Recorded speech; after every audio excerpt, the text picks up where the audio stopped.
Hey, supervisor. My name's Kelly Rathman. I'm a licensed clinical social worker. I have a private practice, and I also provide clinical supervision for marriage family therapists and social workers who are working towards their licensure to become therapists. And I have this channel that I haven't been at in a while, this is really dedicated to kind of my thoughts around supervision. It's something I'm very passionate about and that I think about a lot, and I have a lot of ideas about it, and I love to talk about supervision. And I thought maybe this would be a good place to kind of land some of those thoughts and ideas in hopes that they might be helpful or interesting to somebody out there. And I haven't been here in quite a while. I recorded another video that was going to be kind of my first video back, and just addressing that I haven't been here for a while because my family's been in some big transition, doing a big cross-country move back to California from upstate New York, where we were living for the last couple of years. And so I was going to post that video, but in light of things that happened last weekend in Minneapolis with the protests and just a lot of fear and uncertainty that has been going on, and I think really got more intense over the last week from last weekend. I feel like I can't post that other video. I have to do this one first. So this is just what is present for me. It's something that I think we've all been thinking about, and I think as therapists and as supervisors, thinking about how can we support our clients who are in a lot of fear and uncertainty and desperation, and how do we also support our supervisees who are supporting clients. There is this direct line. How well I support my supervisees does impact clients. So I'm just aware of sort of my web of influence, or the reach that I have is broader than just my clients who I directly interact with. I also have some impact on all of my supervisees clients, and that's a lot of people. And my supervisees clients, I feel like I know them. I listen to my supervisees talk about their clients every week, and I feel like I know them. So I guess what I'm trying to impress upon you is like the care, the level of care, that we have some real impact, and that how I'm supporting my supervisees is really important to me, because I want them to be able to do a good job in supporting their clients. And over the last week and last weekend, with the murder of Alex Pretty and so many, unlawful arrests and detainments and deportations, and just really awful treatment of humans, which is in direct conflict with what all of us in the mental health field do, what is really of the utmost importance to us, which is treating everybody with compassion and understanding, non-judgment, humanely. It's very, very difficult to watch what's been going on. And that's for me personally. And I know it's been really difficult for my clients as well. And particularly clients who are immigrants or are from immigrant families, particularly my Jewish clients. It's very difficult to watch. I'm also an immigrant. I'm a naturalized citizen, and I'm aware that I have privilege in being white. I can sort of hide. No one would look at me and think, oh, she's an immigrant. And there's a way that we know it's not really about being an immigrant. It's really racism that's happening here. And so that's part of what we're dealing with as therapists and supervisees, is that holding that understanding, how incredibly unfair and unjust that is. So what I really want to get to here is like the difficulty of the challenge and the challenge of supporting our supervisees who who are, newer in their experience. And when there's something that happens that is really on a national level, or even if it's not a national level, but it's community-wide level where you just know everybody's being affected, I think it can be particularly difficult because, as therapists, we're trained to kind of hold this filter, and it's sort of it's an illusion, right? Like we're giving the illusion to our clients that, it's an illusion, I guess. Like we're showing up and being like, I'm here for you. I'm present. I'm putting my own stuff aside. Like, of course, I'm a human and I have my own stuff happening in my life, but like I'm okay enough that I can set those things aside and I can be present here for you, for the client. But when something big happens on a community level, so in 2017 in Sonoma County, where I was living at the time, we had the fires, right?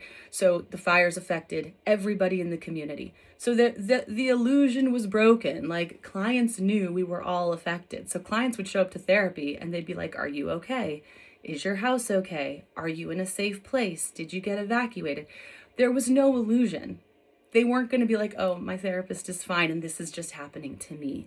So it sort of leveled the boundaries a little bit, which for a lot of therapists was pretty uncomfortable, was just kind of new territory to navigate. How much we shared, while also trying to really protect that therapeutic space for the client. But also we have to be human and we can't just lie and be like, I'm fine and I'm not affected. Like that would be weird. That would not ring true. Most clients would be sort of thrown by that, I would think. So that's one example, right?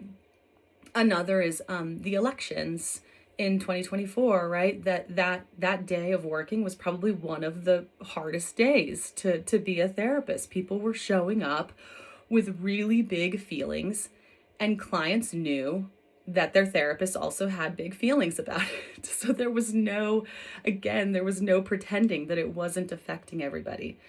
And I think that's what's happening here again. This is on a national level, and we know that everybody here is being affected in some way. You don't have to live in Minneapolis to be affected by what we're seeing on the news.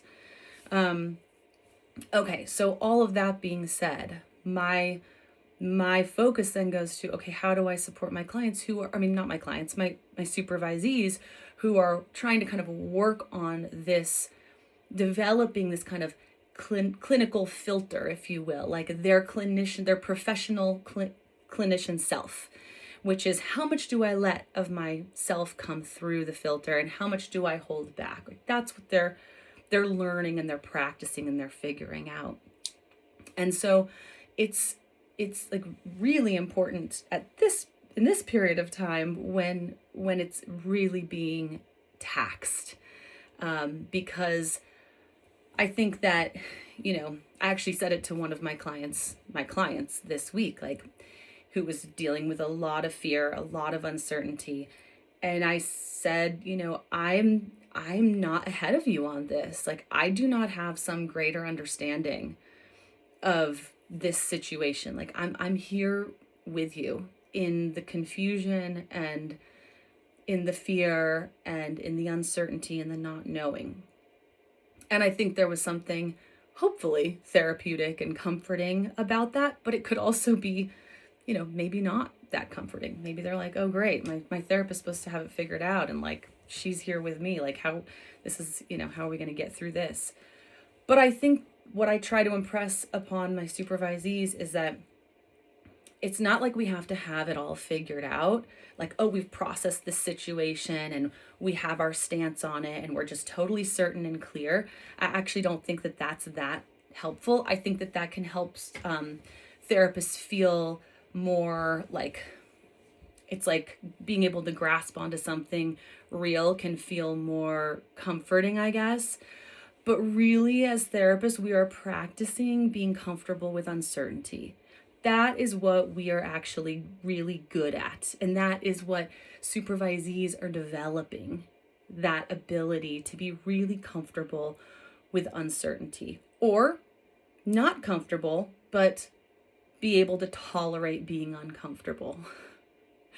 And being able to wait, being able to sit with feelings, being able to identify your feelings, being able to feel your feelings, not hurrying through them, not grabbing onto them and trying to make some story about them or try to make it make sense, but actually being in some acceptance of them. And I think that that's my hope, is that that is what we offer, that's the sort of trickle down effect from me to my supervisees and to their clients. That it's not that there's some magical answer that we all have to kind of get to. It's that we are all in a process of not knowing, having a lot of feelings, and just being able to be present to the feelings, be honest about the feelings that are happening, not that we have to rework them or do anything with them. And I think that that's one of the most important things we can do. I know there's a lot of other things we can do too. A lot of people want to move into activism and want to move into taking action, and that is absolutely fine as well. I'm really speaking to my supervisees in that when we are sitting with clients, clients can decide whatever they want to do that's going to help them make them feel better. But as supervisees, as therapists, we are sitting with the client. We are not dictating what they do. So we are really in the practice of sitting with discomfort, not knowing, feeling a little unsure, feeling a little scared, and not being afraid of that. So there's like this other level of, I can be uncertain, I can be a little scared, but I'm not scared that I'm scared. Does that make sense? So that's where I'm landing with this right now. And I mean, it's going to change. It's going to change because things are kind of constantly changing here, and we're going to have some broader understanding in hindsight. But it's like when we're in it, things are happening in our country, and then there's more information and more information and more information that comes out. I think it's like, how do we pace ourselves, take it in, let ourselves sit with it? We don't have to come to some strong opinion right away. We can just be with, and understanding will come, or some inspiration will come. But I don't think we have to work really hard to figure it out necessarily. And I'm really saying this specifically in the context of being a therapist and being, working with supervisees who often feel like they really have to have the answer and they have to know. And I'm trying to support them in saying, it's okay that you don't know, you can just be with. And that's okay. That does not mean you're doing a bad job. So that's where I'm at with this right now. And of course, this is probably going to shift and change. And I'm curious about how everyone else is kind of coping with this. It's a challenging time. And here we are being present and trying to be as clear-eyed and open as we possibly can. And as therapists and supervisors, we are doing a lot of supportive work. And of course, we hear it over and over again about self-care, and I don't think it could be any more important as it is now. It's incredibly important that we are filling our cups in between the times that we're working. We're doing a lot of supporting, and so we also have to be supporting ourselves as well. So anyway, I hope that is helpful in some way or thought-provoking in some way for all of you therapists and supervisors out there. I'm just sending you so much love. You're doing good work.